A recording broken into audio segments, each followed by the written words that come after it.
우리의 고백대로 그대로 하나님이 성취하실 줄 믿습니다.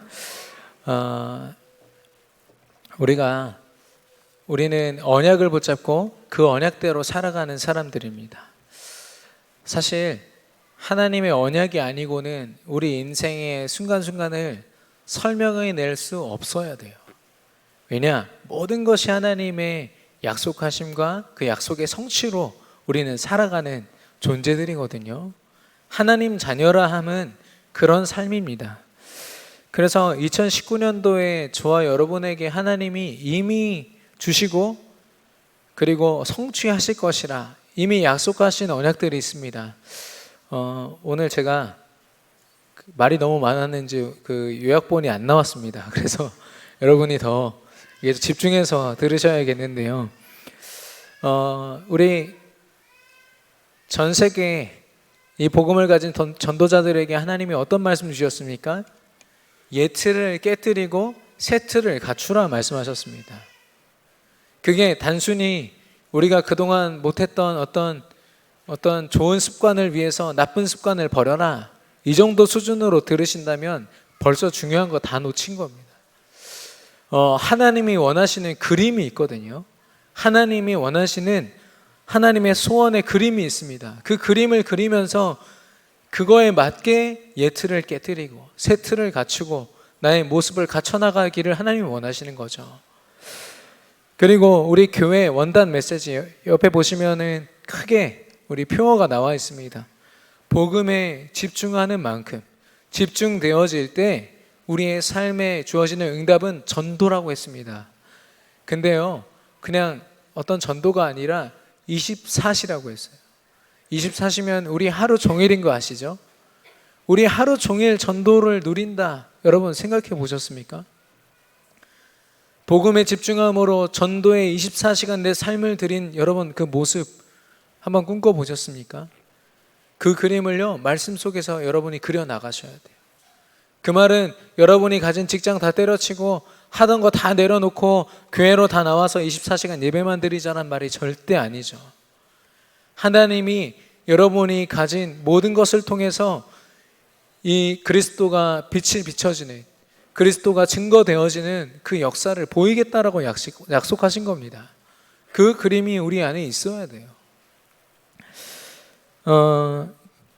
그리고 이번 세계 렘넌트 대회 25,000명의 우리 성도님들과 렘넌트들이 일산 킨텍스에 모여서 함께 말씀을 들었고 이 생방송으로는 수십만 명의 우리 전도자들이 함께 들은 말씀인데요.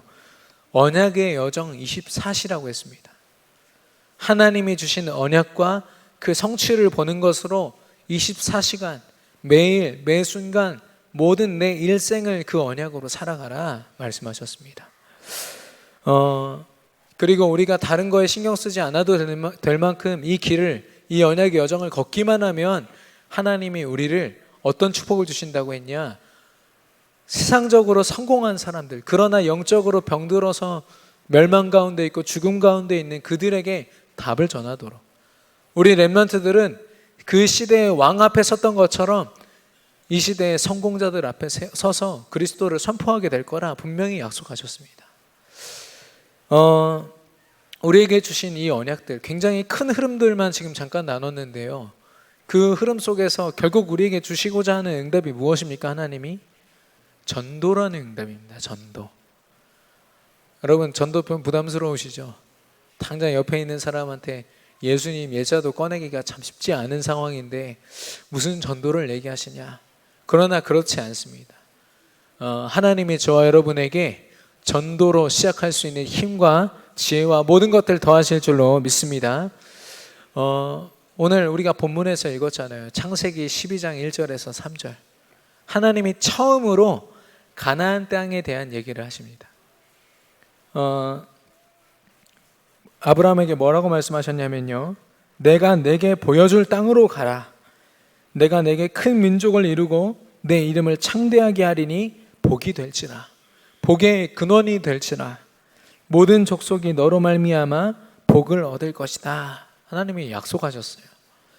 그러면요, 이 아브라함은 당장 내가 그 땅을 그래 가봐야겠다. 믿음을 가지고 갔겠죠. 그러나 이 말씀을 주신 하나님을 보십시오. 하나님의 생각을 보십시오. 이미 아브라함이 밟고 정복할 땅을 다 예비해 놓으신 거예요.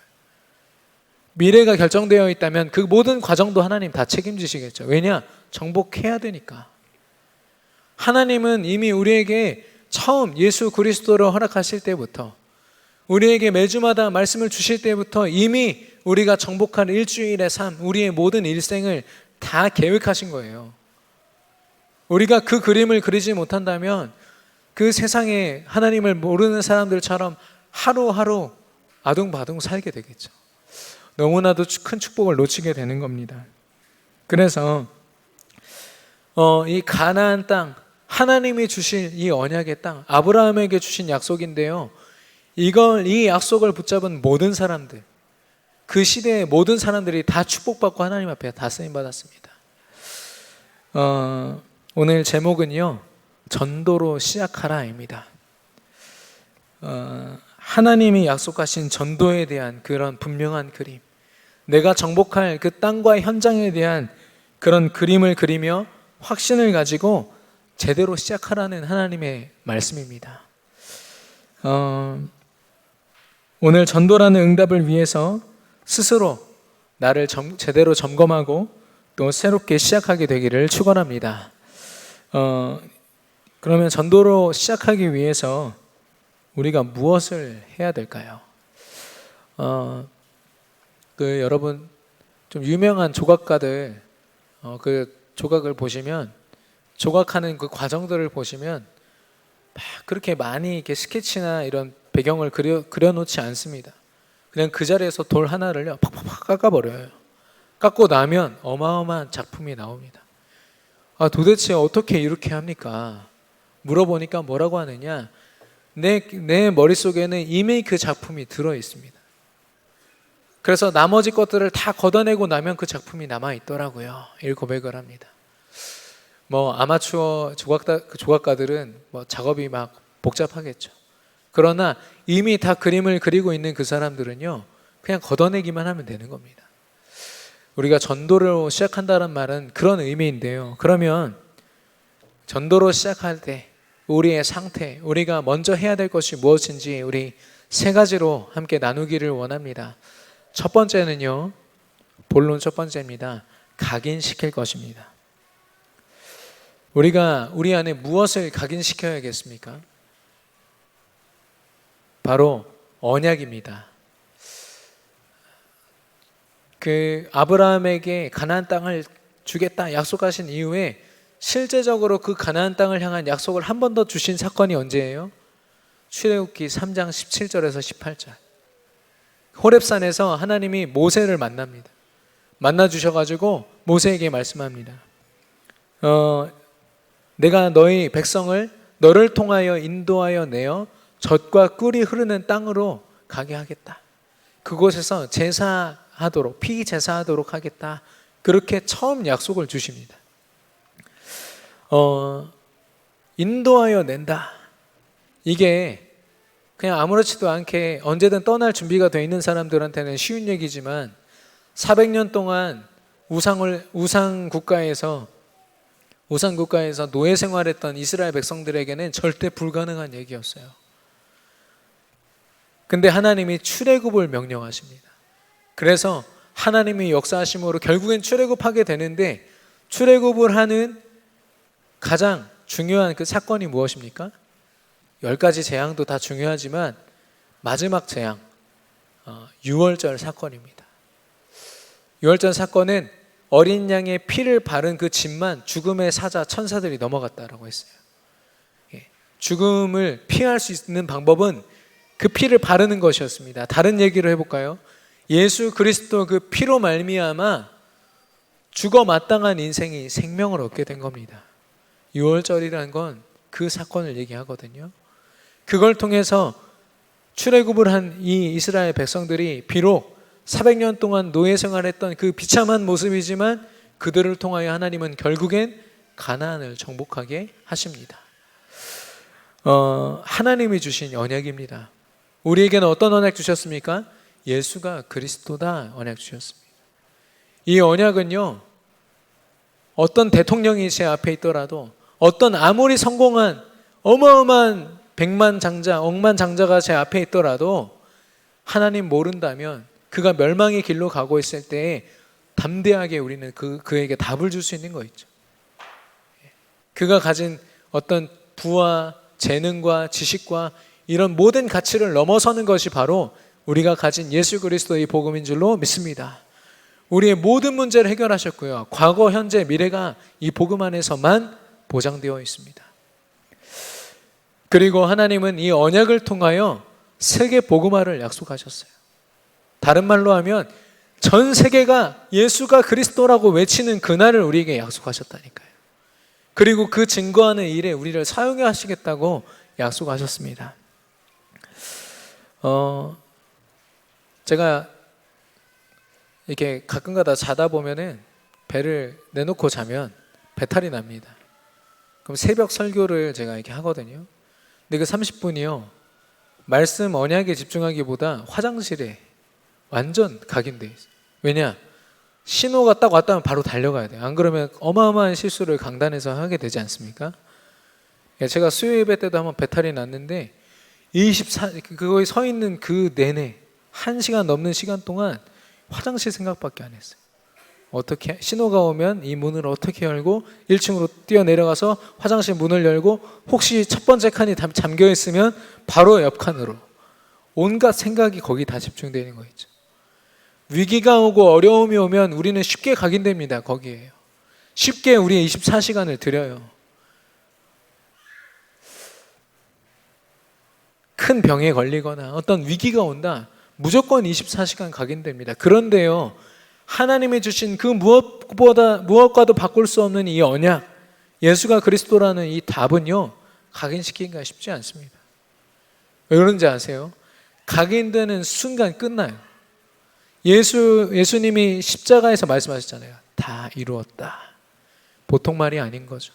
우리 인생과 우리 현장의 역사는 모든 흑암의 권세가 무너질 뿐 아니라 모든 인생 문제가 끝나는 겁니다. 그걸 사단이 알고 있어요. 그래서 우리가 어쨌든 이 말씀의 시간에, 예배의 시간에 말씀으로 각인되지 못하도록 방해하는 겁니다. 여러분, 영적인 싸움 제대로 싸우시기를 축원합니다. 그래서 이 언약으로 각인된다는 말, 무엇보다도 가치 있는 말입니다. 그리고 뿐만 아니라 언약으로 각인되었다면 이제는 그 언약으로 살아가는 그 삶, 언약의 여정입니다. CVDIP 이렇게 얘기합니다. 하나씩 찬찬히, 오늘 처음 들어보시는 분도 계시겠지만 천천히 설명해 드리겠습니다. C는요, 언약을 얘기합니다. 예수가 그리스도다. 내 안에 그리스도를 딱 영접하는 그 순간 어떤 일이 일어나느냐? 그리스도, 그 엄청난 일을 이루신 분이 내 인생의 주인이 되세요. 그리스도가 나의 그리스도, 그리고 나의 주인 되시는 그런 일이 일어납니다. 어느 정도로 주인 되느냐? 나를 드러내지 않아도 될 만큼, 내 유익을 위하여 아둥바둥 살지 않아도 하나님이 나를 인도하실 만큼 완벽하게, 그게 언약입니다. 그 언약을 붙잡은 사람은요, 어떤 세상의 소리나 다른 것을 참고해가지고 내 인생을 이렇게 살아보겠다라고 결정하지 않습니다. 왜냐? 하나님이 다 보여주십니다. 그게 비전입니다. 비전. 하나님이 보여주시는 것. 그게 다른 말로 하면 하나님 나라를 내 인생 가운데 하나님이 주시는 것인데, 여러분, 이 하나님 나라, 여러분에게는 어떤 의미입니까? 어떤 분이 그러더라고요. 하루 종일 내가 이런 걱정이 있었는데 말씀 붙잡았더니 마음이 편안해졌어요. 하나님 나라. 이게 하나님 나라입니까? 물론 하나님 나라 맞습니다. 그러나 이것만이 아니라는 겁니다. 성경을 인물을 예로 들어볼까요? 원수들이 쫓아와요. 당장도 언제든지 죽을 수 있는 상황입니다. 그런데 나의 주인 되신 여호와로 말미암아 부족함이 없으리로다. 다윗의 고백입니다. 하나님 나라를 누린 자의 고백이죠. 세계 복음화를 그 위기 속에서도 바라본 겁니다. 사자굴에 들어갈 그 사형대 앞에, 그리고 풀무불 앞에 불에 타 죽을 수 있는 그런 상황 속에서도 그 모든 믿음을 가지고 언약 붙잡은 사람들은요, 하나님이 이루신 세계 복음화를 꿈꿨습니다. 모든 한계를 초월하고 상황과 문제를 초월하는 게 하나님 나라를 누리는 자의 축복입니다.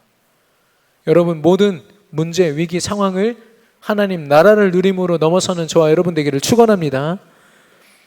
그게 하나님 나라예요. 그래서 세계 복음화는 허황된 꿈이 아니라 하나님이 주신, 그려주신 우리의 그 꿈인 거죠. 그래서 우리가 결국 꿀 꿈은 뭐냐? 하나님의 이 말씀을 가지고 많은 사람들을 살리는, 성령의 충만함으로 인도하심을 받아 땅끝까지 증인되는 것. 소망이 없고 멸망해 가는 그들에게 오직 복음을 증거하는 그것을 우리가 꿈꿔야 됩니다. 여기 우리 초등학교 랩런트들 많이 있는데요. 입시다 뭐다 우리 랩런트를 위해서 할 게 얼마나 많은지요. 한 명의 랩런트를 위해서 수억 원을 쓴다, 이런 뉴스 기사도 봤습니다.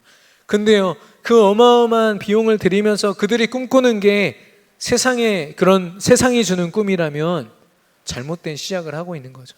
잘못된 과정이고 결국엔 잘못된 그 결과를 맺을 수밖에 없습니다. 그러나 우리 랩런트들이요, 어떤 모습으로 어떻게 공부하고 있든, 또 여러분이 어떤 모습으로 어떻게 직장 생활하든 하나님이 나를 통해서 이 그리스도의 빛을 비추게 하실 것이다, 이것을 꿈을 꾸고 있다면 하나님은 여러분을 그에 합당한 축복으로 인도하실 줄로 믿습니다.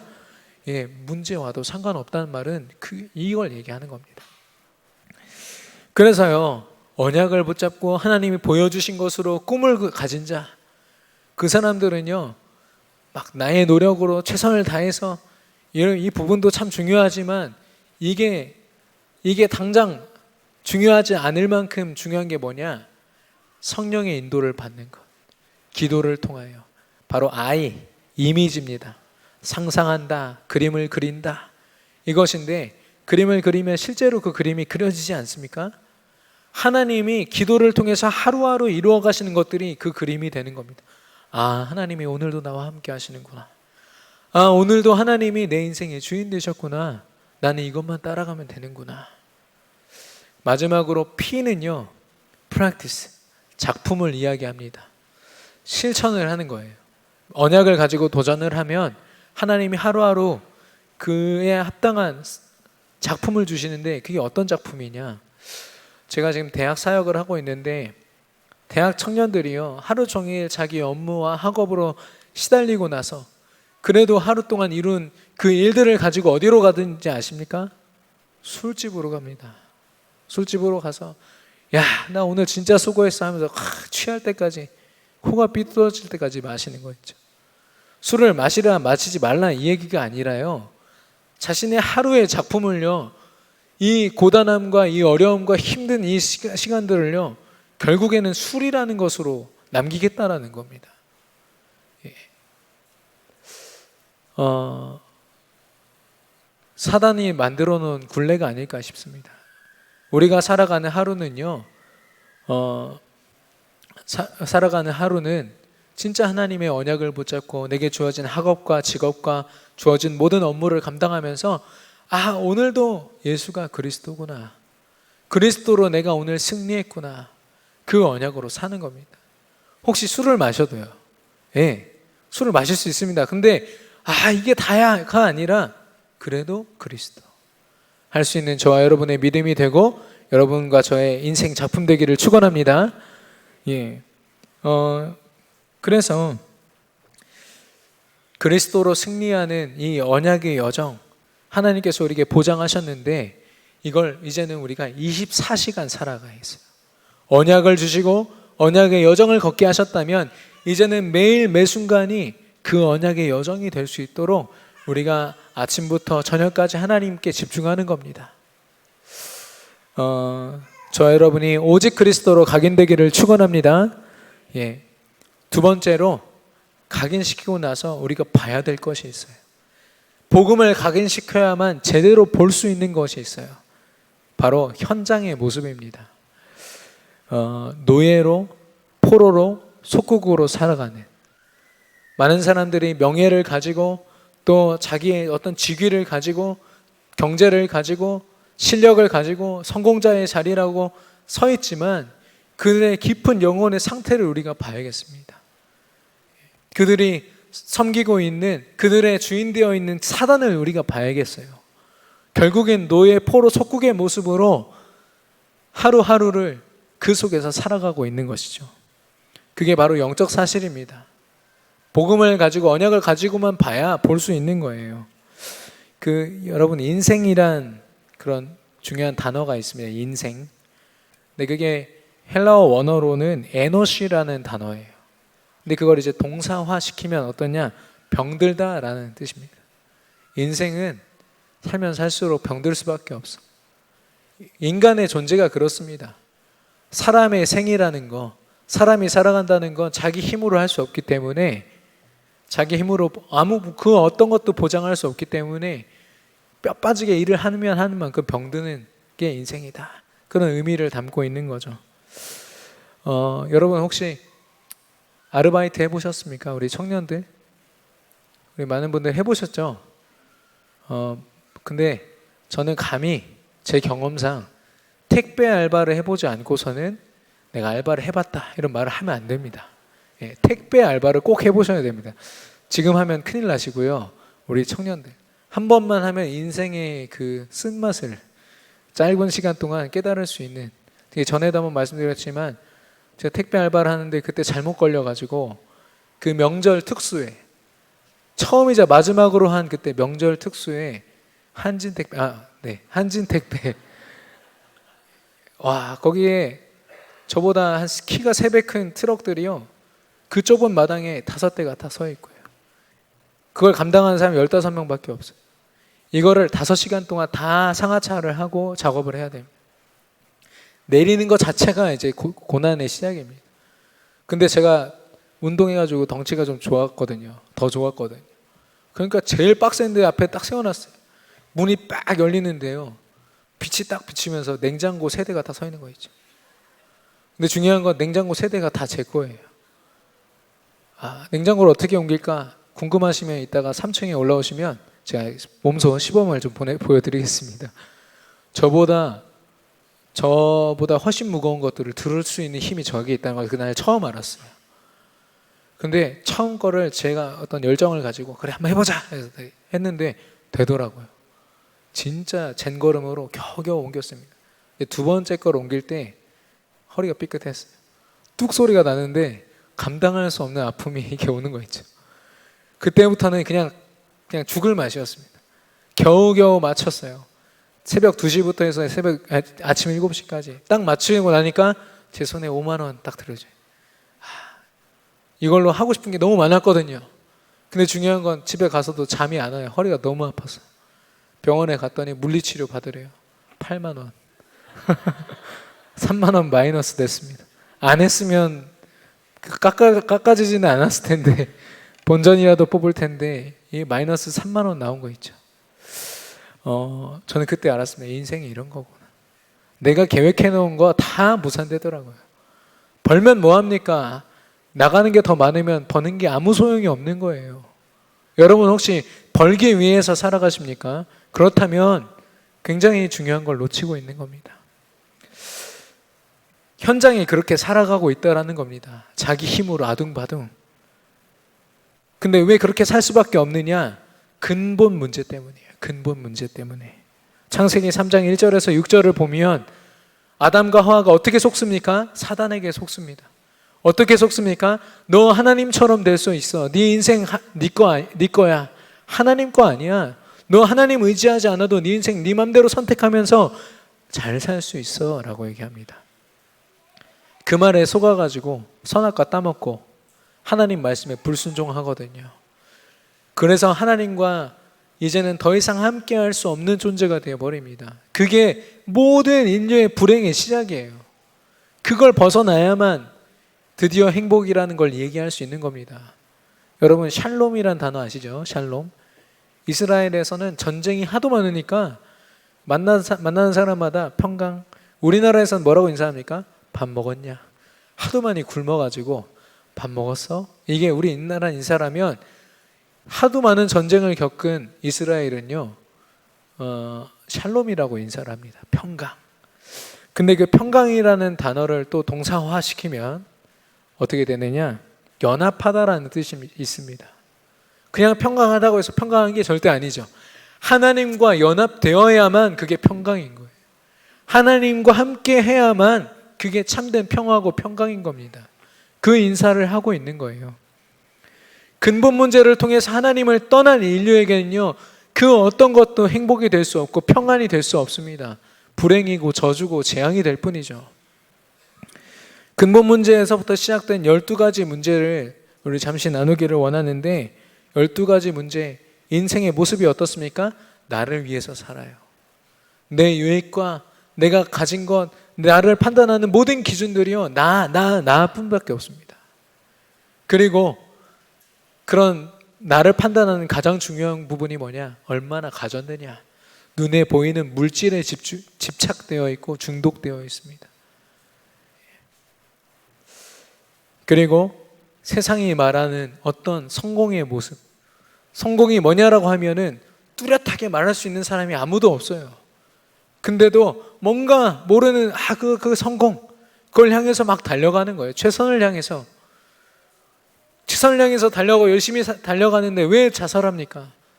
카이스트에서 열심히 연구하던 그 연구원들이 왜 자살합니까? 누구보다도 뛰어난 지식과 인내력으로 공부하고 견뎌온 그 사람들이 하루 순간에 자기 인생을 마치는 그 자살의 순간, 왜 그런 걸까요?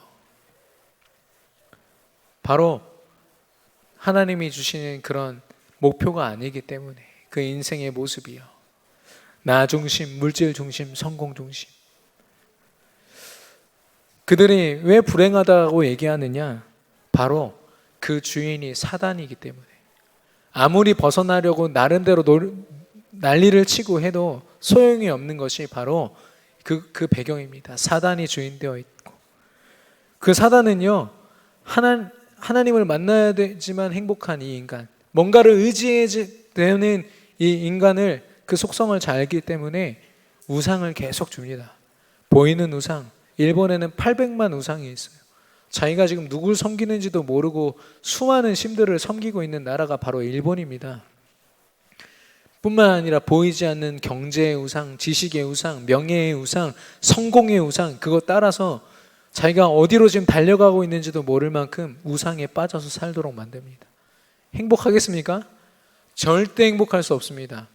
그의 주인되어 있는 사단이 그걸 허락하지 않기 때문에 정신문제 오겠죠. 우울증과 이 주어지는 말로 설명할 수 없는 정신문제로 시달립니다. 이제는 그 문제들이 드러나기 시작합니다. 육신문제. 감당할 수 없어요. 이렇게 사느니 그냥 죽자. 자살을 선택합니다. 성경에서 말합니다. 사람이 죽는 것은 정해진 것이요, 죽는 날에 심판이 있고 하나님 믿지 않는 자들 지옥에 간다. 영원한 고통으로 시달려요. 뿐만 아니라 자기가 그토록 그게 너무 싫어서 자살을 택했는데 그 모든 문제들이 자기 자녀들에게 대물림되어 있는 거예요. 그게 사단의 굴레 안에 있는 인생의 전말입니다. 아무리 열심히 아름답게 인생을 그려보려고 해도 거기서 벗어날 수가 없어요. 왜 우리가 전도하다 보면요, 어떤 사람이 그래요. 어떻게 우리 가정의 그런 상황을 마치 알고 오신 것처럼 얘기하십니까? 당연하죠. 사단의 그 전략을 우리가 뻔히 알고 있는데.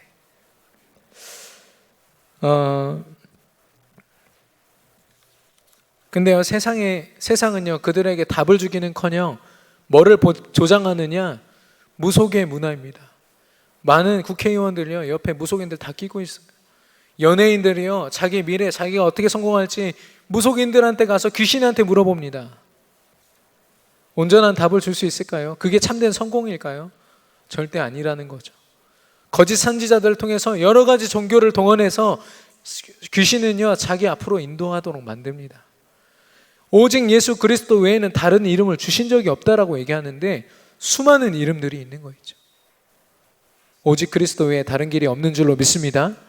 그리고 이제는 그 귀신이요, 무서운 모습으로 저주와 재앙을 주는 모습으로 나타나면 사람들이 싫어할 거라 아니까 이제는 그걸 계속 아름다운 모습, 광명의 천사로 나타나는 거예요. 여러분 호텔 델루나 열심히 보고 계시지 않습니까?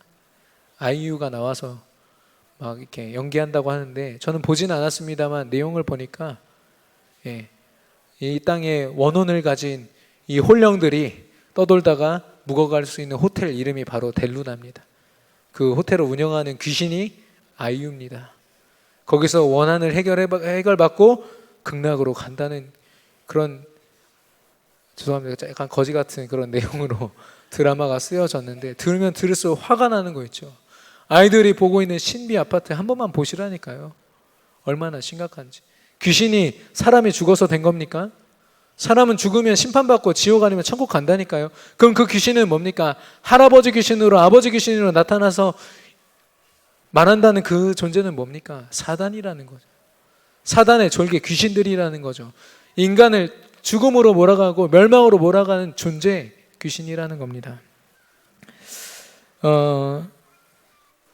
그리고 사도행전 19장에 보면 한 마을 사람들이요, 마술책을 하나씩 다 사서 가지고 있어요. 그래서 자기 인생을 마치 이렇게 오늘의 운세 보듯이 그거 보고 자기 인생을 살아가는 거죠.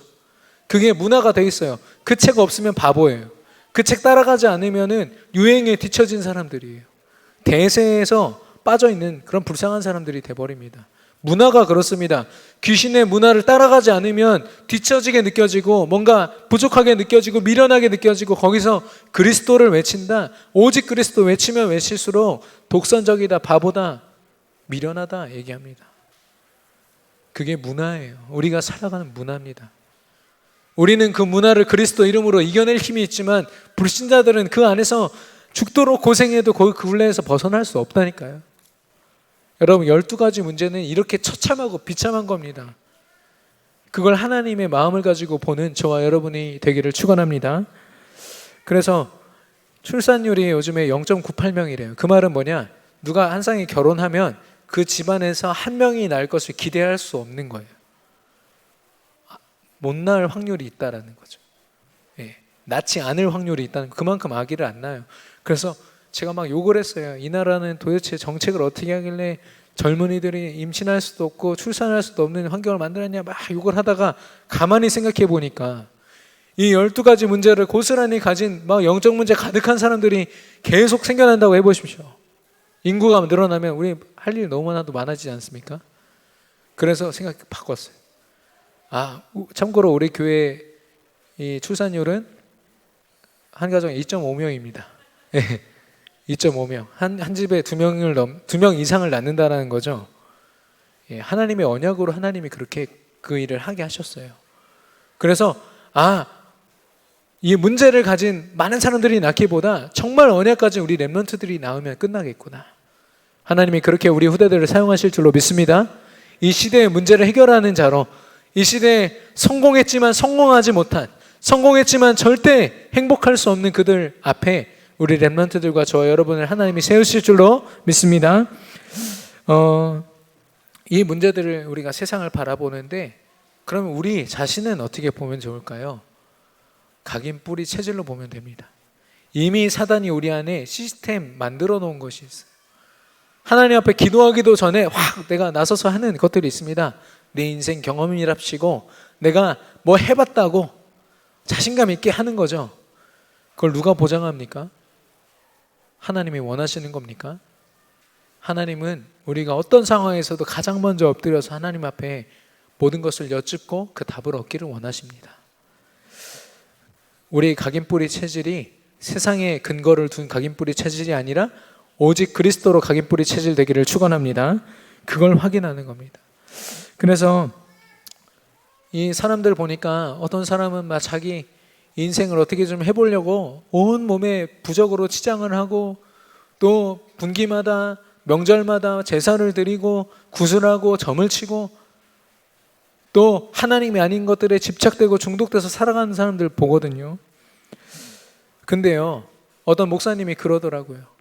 여러분, 타조가요 어마어마한 맹수를 딱 만나면은 어떻게 하는지 아십니까?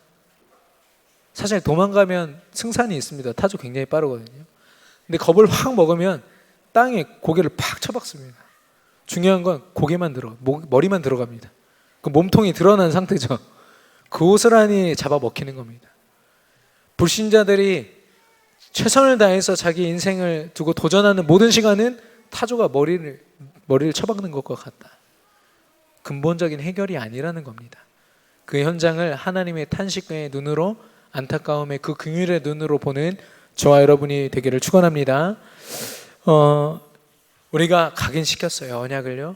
그리고 우리가 봐야 할 것을 보았습니다. 그렇다면 이제 우리에게 남은 건 회복할 것이겠죠. 무엇을 회복해야 되느냐? 먼저 나 자신입니다. 나 자신. 여러분은 어떤 결론을 가지고 살고 있습니까? 하나님이 주신 예수 그리스도면 다 끝이다라는 결론, 여러분 정말 여러분의 믿음 확신되어 있습니까?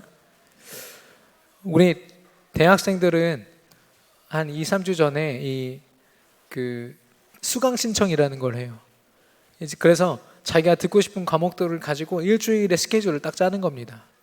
근데 좀 안타까운 건 뭐냐면 우리 랩런트들도요, 그 스케줄을 다 짜놓고 그 위에다가 이제 기도할 거 이제 생각하는 거죠.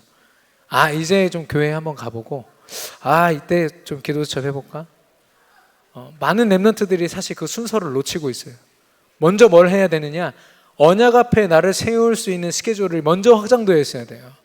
그걸 확정해 놓고 거기에다가 내가 살아갈 그 스케줄들이 들어가는 겁니다. 그래서 살아갈 시간표를 정해놓고 그 다음 전도를 생각하면 이미 놓쳐요. 전도, 언약을 붙잡은 그 삶을 먼저 기획해 놓고 그것으로 살아가는 게 전도자의 삶입니다. 저와 여러분이 이 삶에 있어서는 오직 언약으로 결론 내리시기를 바랍니다. 그것으로 먼저 시작되어야 됩니다. 그리고 여러분들 중에 아직 1차 합숙을 다녀오지 않으신 분들이 많이 계신 걸로 제가 알고 있습니다. 1차 합숙을 가면요, 몇 날 며칠 동안 하루 종일 오직 그리스도만 듣습니다. 지루할 것 같죠? 절대 지루하지 않습니다. 내 안에 그리스도가 차근차근 각인되어지는 게 느껴지는 시간이에요. 그 자리에서 평생을 두고 결론 내린 사람 너무나도 많습니다. 인생이 완전 뒤집어져요. 그냥 뒤집어지는 게 아니라 홀라당 뒤집어진다니까요.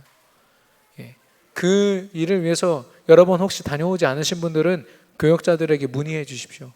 1차 합숙, 그 오직 그리스도를 각인시키는 훈련에 여러분 참여하셔야 됩니다. 그리고 나에 대한 결론을 내렸다면 이제 내가 감당해야 될 일, 사명을 우리가 봐야겠죠. 우리의 사명이 뭡니까?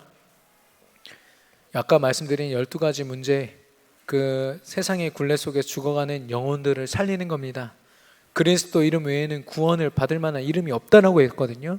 그 이름 우리가 알잖아요. 그걸 증거하는 겁니다. 당신 그리스도로만 행복할 수 있다. 담대하게 선포하십시오. 하나님이 이루어 가실 것입니다. 그리고 그 가운데서 우리와 같이 진짜 복음의 마음을 가진 제자들이 있습니다. 그 사람들 세우는 거죠. 그리고 각 지역마다, 각 직장, 각 학교마다 하나님이 원하시는 참된 예배를 회복하는 교회, 지교회가 시스템이 세워지는 거죠. 그래서 영혼을 살리고 제자를 찾아 세우고 시스템을 찾아서 세워서 영원한 하나님의 그 언약을 선포하는 그 사명을 감당하는 게 바로 우리의 사명인 겁니다. 어떤 60대 여성이요, 흉기를 가진 그런 범죄자를 만났어요. 그 칼로 몇 번 찔렸어요. 그걸 막 비명을 막 지르는데 그걸 우연하게 지나가다 들은 사람이 누구냐? 검찰 행정관이에요. 검찰 행정관으로서 무술이나 이런 것들이 되게 뛰어난 사람이었나 봐요. 그러니까 담대하게 그 범인 앞에 서가지고 이렇게 몰다가 결국에는 쫓아가서 검거하는 것까지 도와줬습니다.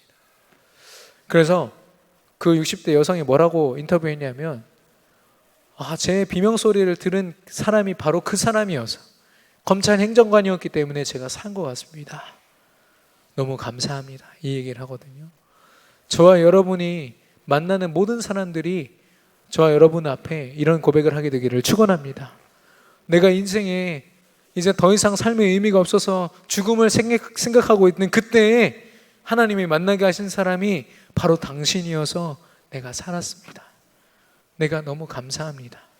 이런 고백을 우리가 들어야 될 줄로 믿습니다. 네. 그래서 하나님은요, 죽어가는 현장, 죽어가는 영혼들을 보이심과 동시에 작정된 자, 하나님의 계획을 위하여 쓰임받을 사람들을 우리에게 보이실 것입니다.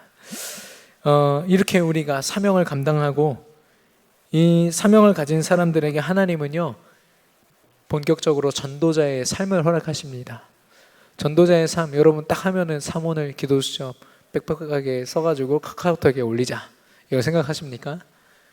전도자의 삶은요, 현장을 떠올릴 때 진짜 진정한 전도자의 삶이 됩니다.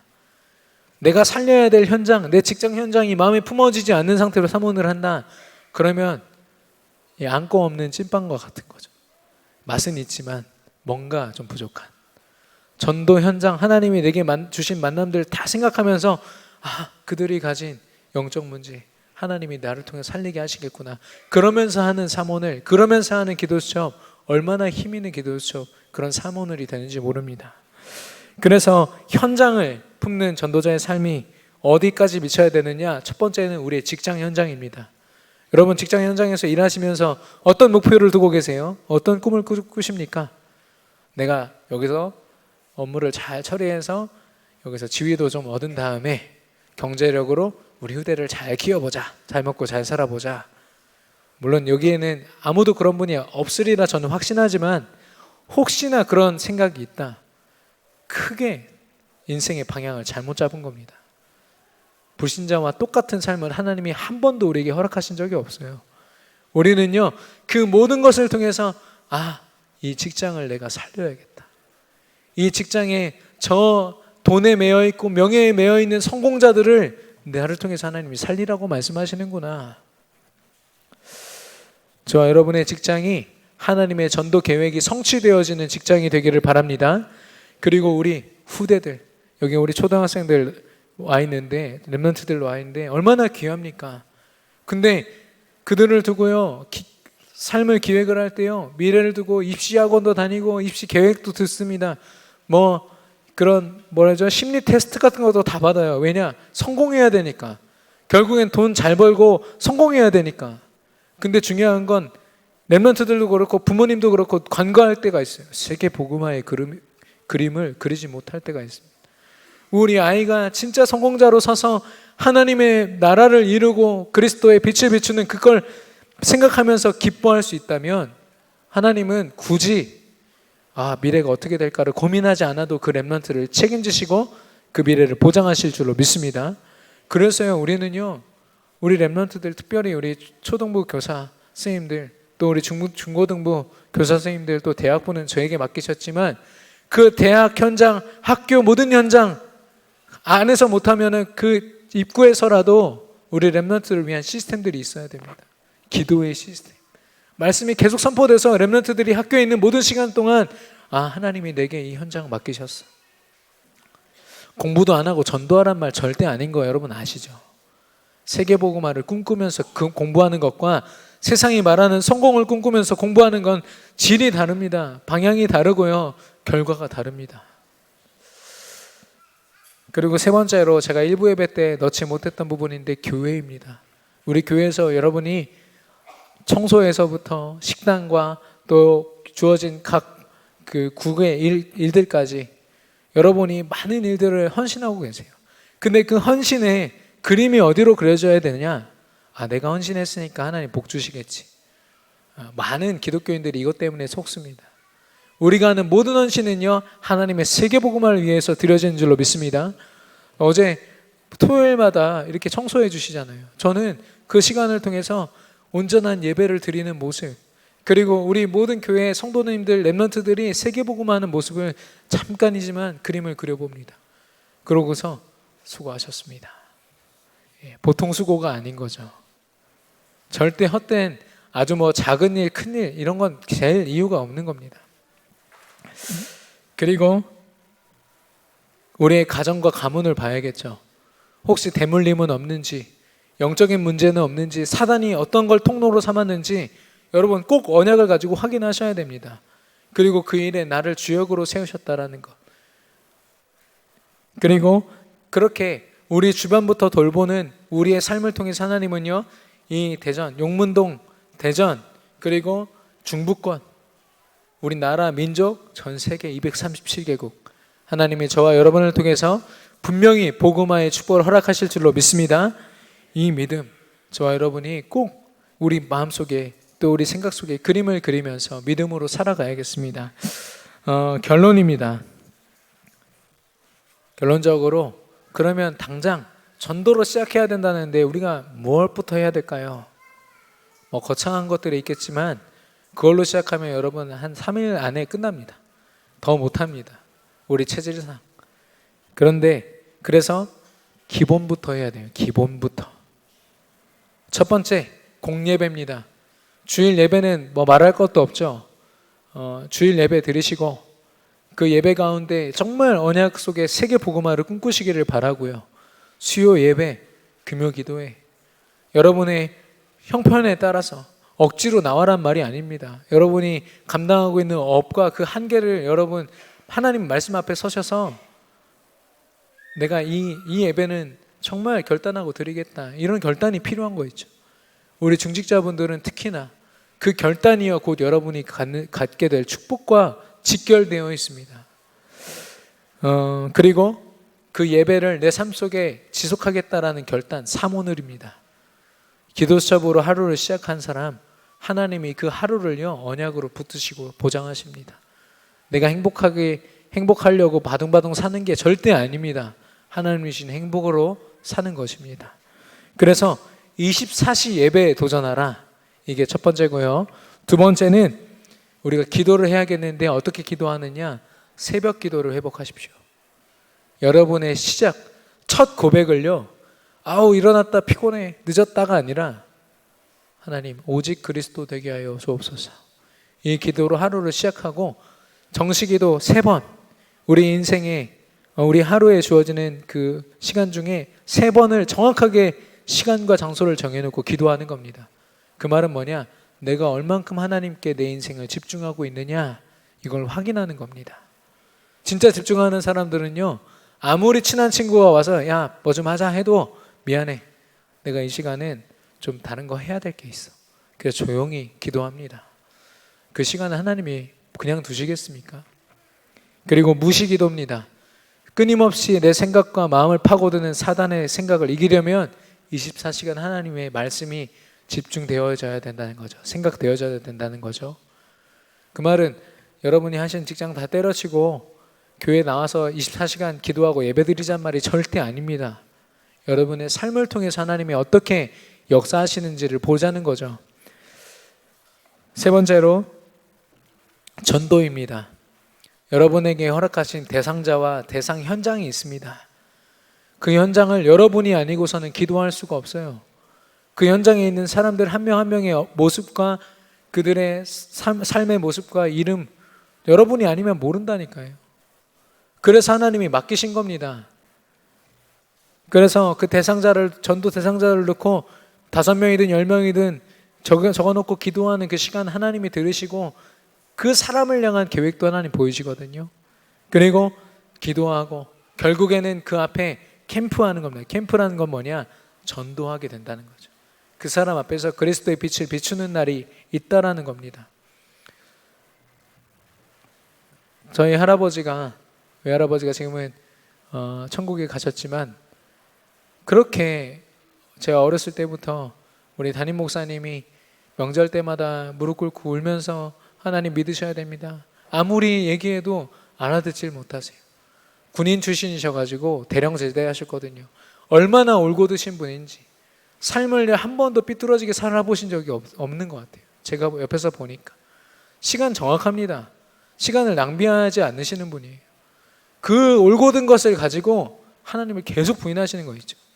그 우리나라 역사도 공부 안 하는 놈들이 꼭 외국 전설 같은 거 믿는다면서 그랬던 할아버지가요, 어느 날 하나님을 영접하셨어요. 제가 그걸 보면서 알았어요. 하나님의 작정하신 사람 하나님이 책임지신다. 우리는 그 사람을 포기할 자격도 없고요, 그 사람 앞에서 낙심할 자격이 없어요. 기도하면 됩니다. 하나님이 우리의 기도를 들으시고 결국엔 그리스도를 선포케 하실 줄로 믿습니다. 그래서 우리가 받아야 될 응답은요, 현장 응답입니다. 현장 응답.